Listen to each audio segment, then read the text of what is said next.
guys. Well, welcome to another episode of Card Comparisons. Basically, I'm going to be talking about today 10 plate Goldfish, which is we know now called 10 Goldfish, versus Goblinburg. I did a video on this the other day, a worth the hype episode over 10 Goldfish, which you guys can check out by clicking the link on the screen or in the description below.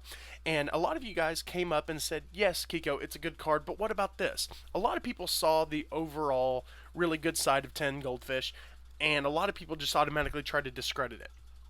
Now, let me start off by saying that yes, 10 Goldfish will be best in a gadget deck or a machina deck. There are other types of decks that you could run this with, of course, and they would have their purpose, and I'll try to get into just a couple of those. First of all, we need to look at the fact that 10 Goldfish is a machine. Now, he is a instant one card Gear X. In Robo Rabbit, this helps out a ton because you can just go 10 Goldfish with one of your normal machine monsters or one of the other ones, whichever one you may have, and you're able to go Gear X, detach for Gear X, and go through and get Machina Gear Frame. Now, can't you do this with Rescue Rabbit? Yes, but it's multiple plays that you can do, and it's also just a one card rank 4 Xyz monster. Now, a thing to be conscious of is that he is a water type monster, which allows you access to this Abyss Dweller. It says 2 level 4 monsters. While this card has an Xyz material attached that was originally water, all water monsters you control gain 500 attack. Once per turn during either player's turn, you can detach an Xyz material from this card.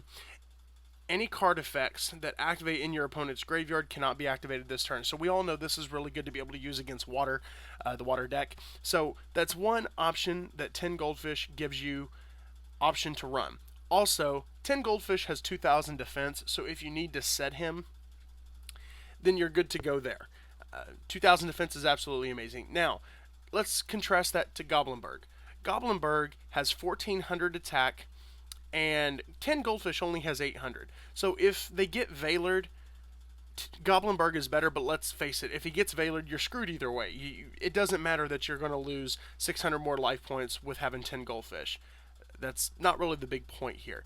Goblinburg is a warrior, so he is searchable by Rhoda. But if this is the card you're searching out with Rhoda, it's not that great. He's an Earth, so there's not a lot that could be done here. Just really not a whole lot. He says when this card is normal summon, you can special summon one level 4 or lower monster from your hand, then change this card to defense position if you activated this effect. Now that's where this card becomes subpar. Guys, most people want to run 10 Goldfish and gadgets, and why is it better? Because Goblinburg makes gadgets miss timing. This little area right here, I hope it highlights it for you guys. Change this card to defense position. Since that is the last thing going on, that happens, and basically your gadgets miss timing. So 10 Goldfish just says that that's what you can do. You can special summon it. Boom. When that happens, your gadgets are able to get their effects. So not only are you going to plus by being able to get the gadget into your hand, but then you're going to be able to overlay your 10 Goldfish and get Gear X and be able to detach for a gear frame, whatever you want. So while Goblinburg is good for most generic decks, I think 10 Goldfish is better overall. It messes with less stuff. Its effect is just boom, get it done.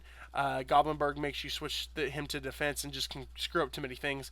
But also, 10 Goldfish has more of a niche in the machine decks. Goblinburg hasn't seen play at all. So when people say, why are 10 Goldfish DTs going for, $5 to $8 or whatever, and why will secrets be going for so much? Secrets could, guys, go all the way up to maybe 15 to 20, just depending on how well we see this card affect the meta, because it will affect the meta in some way. A lot of people are very interested in this card.